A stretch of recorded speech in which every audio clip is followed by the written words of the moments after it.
Hello and welcome back to the channel. I am Sachin Singh and we are back with a new video. This time we're going to be talking more about complexity. This video is in continuation with the previous video on complexity, and if you haven't watched that, I would recommend that you go and watch that, and the link is in the description so that we are on the same page. Let's dive deep. And before diving deep, I would just like to remind you that the notes of this video are in the description, so it would be better that you download them and read them side by side as the video progresses, as this would help to make the things much more clearer. Alright, so let's get up to racing speed. So what the problem definition says is that you need to find a peak in a 1D array, and it is also called a peak finder program. So we'll be making a peak finder program. Actually, we will be making two of them and see how they are different to one another. So before that, let's just understand what the problem means. It means that if you've got three integers called a, b and c, you need to satisfy the condition that b is greater than equal to a, and at this very same moment b should also be greater than equal to c. If you actually look at the problem statement, it says that you need to find a peak, which means that even if you find just a peak, for the very first peak you find out, you need to break out of the problem statement, or you need to break out of the loop and say that that's the answer. So you need to only find one peak through the whole array, right? So, well, we'll pick up a very straightforward approach to this, which we will be naming as straightforward approach. What this will mean is that got an array of numbers, and we will be going to iterate them using an indexing agent called I, one by one, and see that if they are greater, or if we find a peak, or if we satisfy this very condition. So we'll be actually having three cases in our straightforward approach algorithm. There's a straightforward approach, and we'll be having three cases. One is where we'll be searching or going through the first element. Second will be when we'll be going through the last element, and obviously the in between elements. What's the difference here? So if we look at the first element, we can see that if I equals to 0, which is obviously this, we can only find a peak, or we can only compare this to the next one, since we do not have any previous value or index or a value which is present at something behind this. So we'll start at 0 and we'll be only checking or comparing to the next one, and for the last element it will be the same, but here we do not have a next element, so we'll be checking this with the previous one, and for the in between elements like this, we'll be checking for both the next and the previous ones. Let's go to our coding arena and see how we are doing this. Alright, so here we've got time. We've imported time as the time library, as we need to find out the execution time. Then we've got an array. Well, let's just use screen sketch right here so that we can explain it more easily. Alright, so we've got the time library here for execution time. We've initialized an array, an empty array actually, and then we'll be populating it with 10 million integers in ascending order, so that we get the peak at the last integer. This is because we need to find out what the worst case time will be. Alright, and this line here marks the initial time, and then it also initializes or sets number of comparisons done at 0. So here we've got three cases, and let's just go towards those three cases, which is if, elif and else. Alright, so we've got three cases. Let's just color code them very quickly. If, elif, and else. So what is the if case doing? If is saying that if we've got the very first element, so what we need to do is we'll be checking this element with only the next one. This is what this is telling us. Alright, then we've got second one, which is elif, and it tells us that if we've got our last element right here, then we'll only be checking this with our previous one. This is for our last element, and with the in between elements, this line tells us that we will be checking it both ways. Let's draw an array very quickly and see how this works. So this is our last element, this is our first element, and these are the in between elements. So this is how this is color coded. So let's just color code the elif case right here, this case right here, and our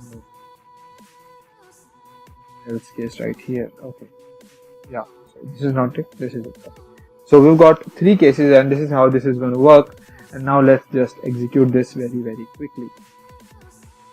It has gone into execution, and as you could have probably seen that before it took around 11.5 seconds, and now I think it will take around the same amount of time to execute through and find out the peak for us. And it took a marginally higher time, which is around 12.4 seconds, and it did find the peak at the last part. As you can see, the peak found at elif, which is the print statement right here, and it took 12.4 seconds, and the comparisons done were around 20 million, and exactly 2 less than 20 million, obviously. So it went through a lot of comparisons, only one comparison for the first and the last element, and rest all had to go through two comparisons. Okay. Let's get to another approach, which we will be calling quite literally another approach. Okay, so now what we are going to do is we are going to use divide and conquer. Now for some people this might be a bit dizzying situation, but I would just request you to go through this with me and let's see how this fares out. Okay, so I've got something called as 1, called as n, and an index called as n by 2. What we are going to do is we're going to start or place a variable called start at right here, end at right here, and a mid variable which will actually be holding start plus end by 2. So mid will point right here. What we're going to do is we're going to check n by 2, and we're going to also check it with n by 2 plus 1 and n by 2 minus 1. So we'll be giving the precedence to n by 2 plus 1 here. So if n by 2 plus 1 is greater than or equal to n by 2, we will actually be just cutting the array to this half. Or if n by 2 minus 1, which is in the next part, is greater than n by 2, then we're gonna cut the array into this half. But wait, this makes only two cases. We've got three cases in our program. So which is the third case? The third case is that neither of them is greater than or equal to n by 2, and which actually turns out to be the best case right here, as n by 2 plus 1 and n by 2 minus 1 will actually be lesser than n by 2, which gives us the peak at n by 2, and which will be the best case scenario for us. Nevertheless, this algorithm is quite fast, as if we actually cut this down towards, suppose for the case just for arguing right here, if we cut this towards n by 2 plus 1, we'll actually be having to go through a lot less elements, and then we'll again shift start at right here, we'll have start here, end here, and then we'll have n by 2 or our mid somewhere here. So we'll then again be checking this with n by 2 plus 1 and n by 2 minus 1, and again we'll be going through this recursively.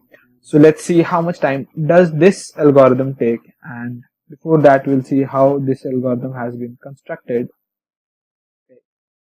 Let's just quickly screen sketch and make up our three cases. So we've got if, okay, then we've got else if, and we've got else. Okay, so if case actually says that if n by 2 plus 1 is greater than or equal to n by 2, whereas the elif case talks about n by 2 minus 1 is greater than or equal to n by 2, and the third case is technically our best case scenario where n by 2 is excuse me, greater than n by 2 plus 1 and is also greater than n by 2.